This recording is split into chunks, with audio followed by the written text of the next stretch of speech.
This is a story about a world obsessed with stuff. It's a story about a system in crisis. We're trashing the planet, we're trashing each other, and we're not even having fun.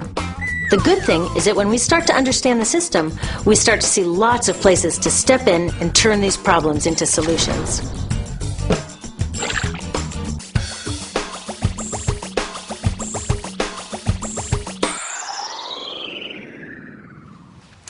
One of the problems with trying to use less stuff is that sometimes we feel like we really need it.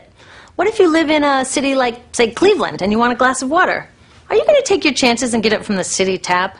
Or should you reach for a bottle of water that comes from the pristine rainforest of Fiji? Well, Fiji brand water thought the answer to this question was obvious, so they built a whole ad campaign around it. It turned out to be one of the dumbest moves in advertising history. You see, the city of Cleveland didn't like being the butt of Fiji's jokes, so they did some tests, and guess what? These tests showed a glass of Fiji water is lower quality, it loses taste tests against Cleveland tap, and costs thousands of times more. This story is typical of what happens when you test bottled water against tap water. Is it cleaner? Sometimes, sometimes not. In many ways, bottled water is less regulated than tap. Is it tastier? In taste tests across the country, people consistently choose tap over bottled water. These bottled water companies say they're just meeting consumer demand. But who would demand a less sustainable, less tasty, way more expensive product, especially when you can get it for almost free in your kitchen? Bottled water costs about 2,000 times more than tap water. Can you imagine paying 2,000 times the price of anything else? How about a $10,000 sandwich? Yet people in the U.S. buy more than 500 million bottles of water every week. That is enough to circle the globe more than 5 times.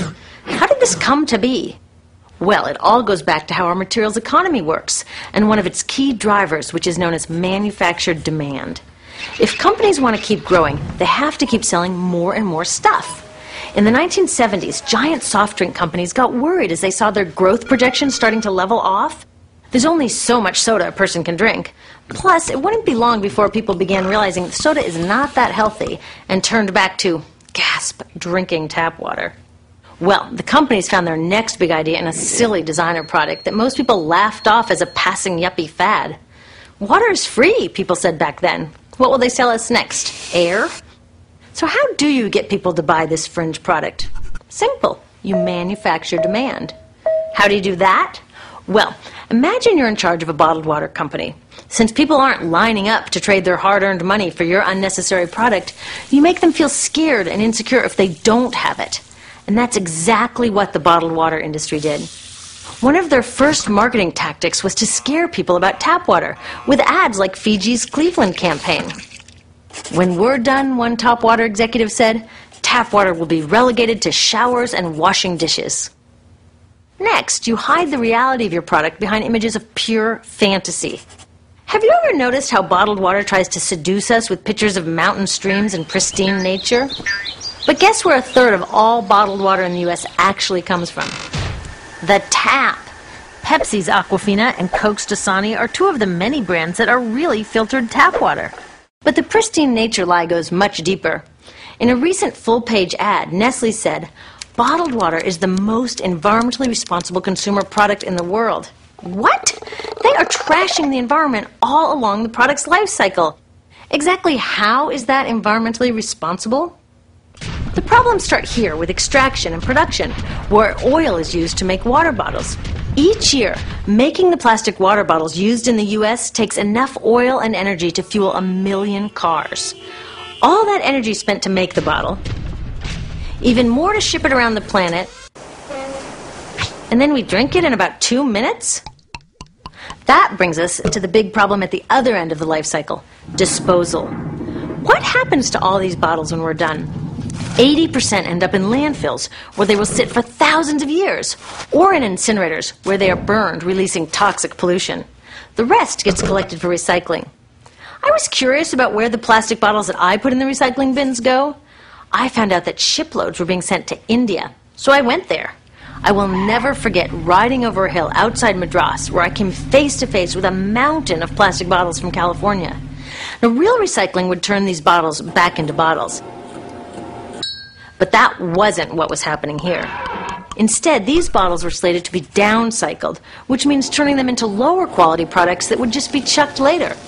The parts that couldn't be downcycled were thrown away there, shipped all the way to India just to be dumped in someone else's backyard. If bottled water companies want to use mountains on their labels, it would be more accurate to show one of these mountains of plastic waste. Scaring us, seducing us, and misleading us. These strategies are all core parts of manufacturing demand. Once they've manufactured all this demand, creating a new multi-billion-dollar market, they defend it by beating out the competition. But in this case, the competition is our basic human right to clean, safe drinking water.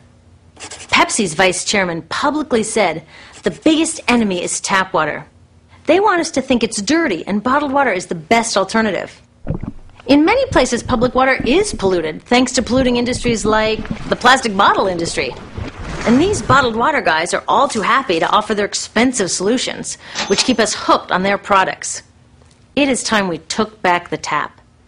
That starts with making a personal commitment to not buy or drink bottled water unless the water in your community is truly unhealthy. Yes, it takes a bit of foresight to grab a reusable bottle on the way out, but I think we can handle it. Then take the next step. Join a campaign that's working for real solutions, like demanding investment in clean tap water for all. In the U.S., tap water is underfunded by $24 billion, partly because people believe drinking water only comes from a bottle.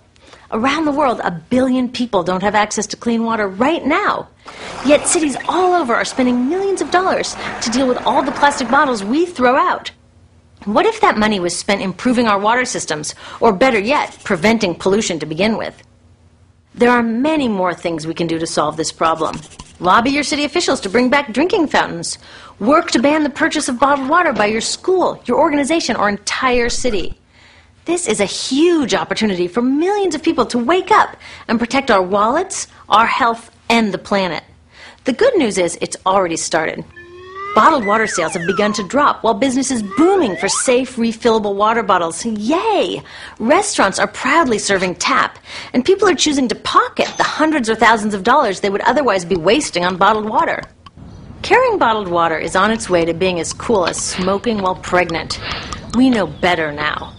The bottled water industry is getting worried because the jig is up. We are not buying into their manufactured demand anymore. We will choose our own demands, thank you very much, and we're demanding clean, safe water for all.